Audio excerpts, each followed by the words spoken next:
Hello friends, हमारे YouTube channel गोल achievers पर आप सभी का स्वागत है। भाई सबसे पहले तो आप लोगों से सॉरी कि हम बहुत दिन बाद आज ये वीडियो बना रहे हैं, क्योंकि मेरा भी एग्ज़ाम चल रहा था इधर और मैं थोड़ा पढ़ाई लिखाई में व्यस्त हो गया। मेरा इस बार फाइनल ईयर है ना, 5th सेमेस्टर मैथ्स ऑनर्स। तो मैं काफ़ी दिन के बाद ये वीडियो बना रहा हूँ, लेकिन अब आप लोगों का नोटिफिकेशन तो आ ही गया है मिड सेमेस्टर के लिए, और हम उसी के बेसिस पे कुछ क्वेश्चंस डिस्कस करेंगे और लास्ट में आपको अपना पर्सनल एक्सपीरियंस भी शेयर करेंगे। ये my personal experience about mid semester examination. तो आइए हम कुछ क्वेश्चंस पर डिस्कस करते हैं, थोड़ा शॉर्टकट में आपको बताएंगे, ज़्यादा टाइम आपका नहीं लेंगे। तो चलिए वीडियो को स्टार्ट करते हैं। और आपको अगर कोई टॉपिक पे वीडियो चाहिए तो आप लोग कमेंट कर देना। अब मैं वीडियो बना दिया करूँगा आप लोगों के लिए, क्योंकि अब चैनल स्टार्ट किए हैं तो चलाना चाहिए भाई। ऐसे आप लोगों को बीच रास्ते में नहीं छोड़ना चाहिए ना। अब क्या है, मिड सेमेस्टर एग्जामिनेशन क्या है, ठीक। आप लोगों का यहाँ पे जो एग्जामिनेशन होगा टोटल 100 मार्क्स का होता है, जिसमें से 20 मार्क्स का आप लोगों का मिड सेमेस्टर का एग्ज़ाम होगा। 10 मार्क्स टीचर के हाथ में होगा, और जिसमें से और 70 मार्क्स का आप लोगों का एंड सेम का एग्जामिनेशन होगा। 20 मार्क्स का एग्जामिनेशन जो आपका होता है, उसमें मिड सेमेस्टर में जितना आपको अभी तक पढ़ाया गया होगा उसी के बेसिस पे क्वेश्चन आएगा। जैसे कि मैं क्वेश्चन भी किया हूँ। क्वेश्चन कहाँ से आते हैं, क्वेश्चन आपके देखिए, इधर उधर कहीं भटकने की ज़रूरत नहीं है। आपके क्लास में जो टीचर है, सब्जेक्टिव टीचर, वही आपका मिड सेमेस्टर का एग्जामिनेशन का जो पेपर है वो बनाएगा, ठीक। तो जितना भी टॉपिक को पढ़ाया हो वो सारी टॉपिक आप अपने से पढ़ लीजिए, कहीं से भी मटेरियल ढूंढ के यूट्यूब पे या कहीं से भी, या फिर वो टीचर जो पढ़ाया है नोट्स बनवाया होगा, या फिर जो जहाँ से भी पढ़ाया हो आपको नोट्स प्रोवाइड किया हो, जहाँ से भी आपको मिला हो, वो आप अच्छे से वहाँ से क्लियर कर लीजिए वो टॉपिक, ठीक। उतने में से ही आएगा। मैं तो कहता हूँ मैक्सिमम क्वेश्चंस तो जो टीचर पढ़ाता है वही देता है। मैक्सिमम चीज़ें आपको जो पढ़ाया लिखाया होगा बोर्ड पे वही चीज़ देगा। बहुत ही इजी क्वेश्चंस आते हैं, बिल्कुल चिंता करने की ज़रूरत नहीं है। और मिड सेमेस्टर एग्जामिनेशन भाई आप लोगों को देना ज़रूरी है, ठीक। मिड सेमेस्टर आपको मैं अभी लास्ट में अपना पर्सनल एक्सपीरियंस शेयर करूँगा कि इससे मैंने क्या सीखा, कि क्या मिड सेमेस्टर देना सही होता है, मतलब सही से प्रिपरेशन करके देना चाहिए, या फिर ऐसे ही जनरली दे दो एग्ज़ाम, क्योंकि इन सेम में सोच रहे हैं कि हाँ अच्छे से नंबर कवर कर लेंगे। लेकिन अभी मैं आपको आगे बताता हूँ। तो ये हो गया आपका मिड सेमेस्टर एग्जामिनेशन। क्वेश्चन मैंने आपको बता दिया। जो रिस्पेक्टिव टीचर हैं, जितना वो पढ़ाए हैं, जो टॉपिक पढ़ाए हैं वो टॉपिक आप अच्छे से क्लियर कर लीजिए। वही आने वाला है, उससे बाहर कुछ नहीं आएगा, ठीक।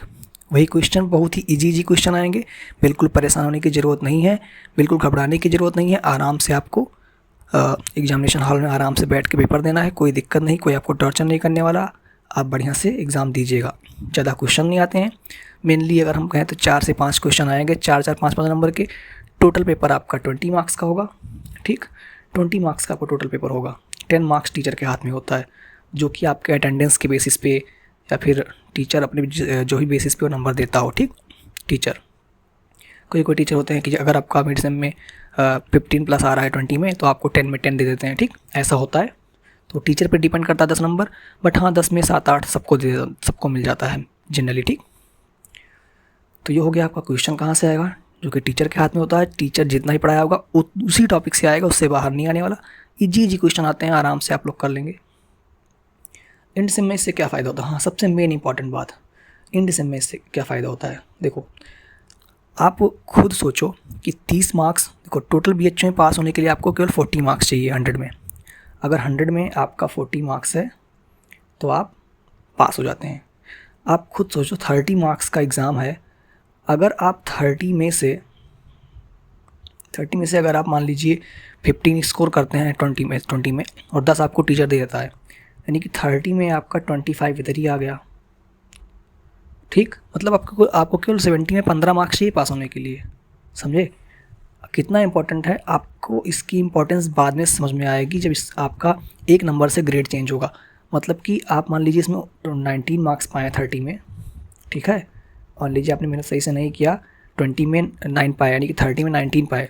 अब ये 30 में 19 आपको तब बहुत ज़्यादा दिक्कत देगा जब आप पहुँचेंगे 70 में, आपको मान लीजिए 50 मिला, तब आपका ये जो 69 मार्क्स बनेगा टोटल 50 और 19 मिलके, ठीक है, ये आपको बहुत खलेगा बाद में कि काश एक मार्क्स और पाया होता तो 70 मार्क्स पाके मेरा ग्रेड बन गया होता सही से, ठीक, 7 ग्रेड, ठीक, अच्छा ग्रेड मिल जाता था आपको।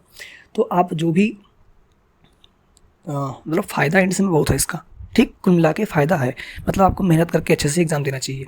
पेपर कैसा आएगा, बहुत ही इजी आएगा, एकदम नॉर्मल पेपर, एकदम इजी, जो कि आप क्लास में पढ़ाया गया होगा। मैं बार बार इस बात को रिपीट कर रहा हूँ, कोई दिक्कत नहीं होगी, ठीक।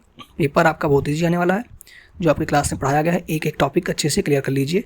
उस पर न्यूमेरिकल्स हैं तो आप अगर मैथ से रिलेटेड हैं तो मैथ से अच्छे से न्यूमेरिकल कर लीजिए, जो भी हो आपका, ठीक, अच्छे से कैसे अटैम्प्ट किया जाए।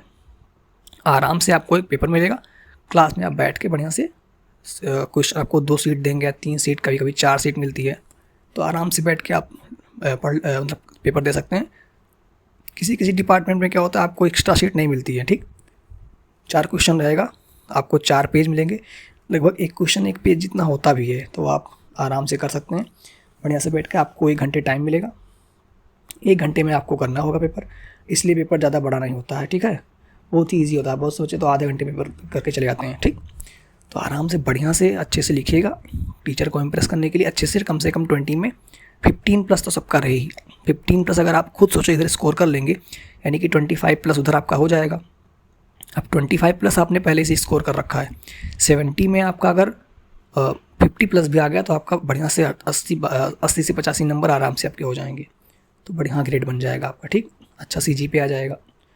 मैं अपना पर्सनल एक्सपीरियंस अगर आपको शेयर करूं तो मेरा जब फर्स्ट सेमेस्टर था, फर्स्ट सेम में, मैं खुद बता रहा हूँ कि फर्स्ट सेम में मैंने अच्छे से प्रिपरेशन नहीं किया था मिड सेमेस्टर के लिए। मैं सोचा कि इसे आराम से एग्ज़ाम दे देंगे, इसमें क्या एंड सेम में अच्छे से कर लेंगे।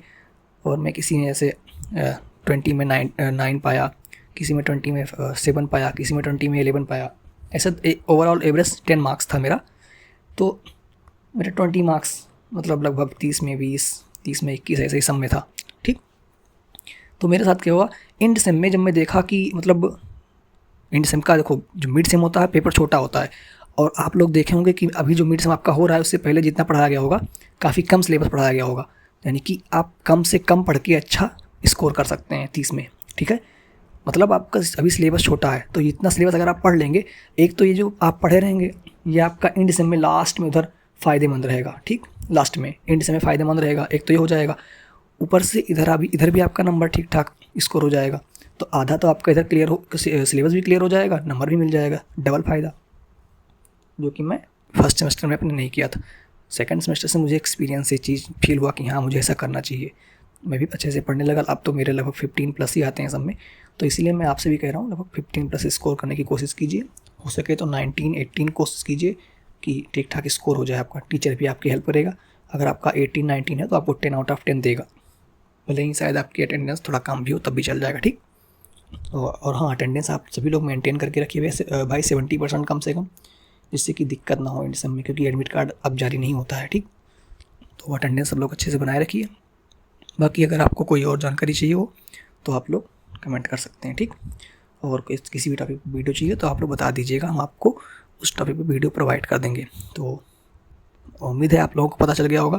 क्वेश्चन वगैरह बहुत ही ईजी आते हैं, परेशान मत होइएगा, आराम से जितना पढ़ाया गया है अच्छे से क्लियर कीजिए। सिलेबस भी छोटा होगा अभी तक, जितना पढ़ाया गया होगा तो उतना आप लोग बढ़िया से अच्छे से कवर कीजिए, कोई दिक्कत नहीं है, ठीक। बाकी कोई भी दिक्कत होगा तो आप लोग बताइएगा। चलिए फिर ठीक है, चलते हैं, धन्यवाद।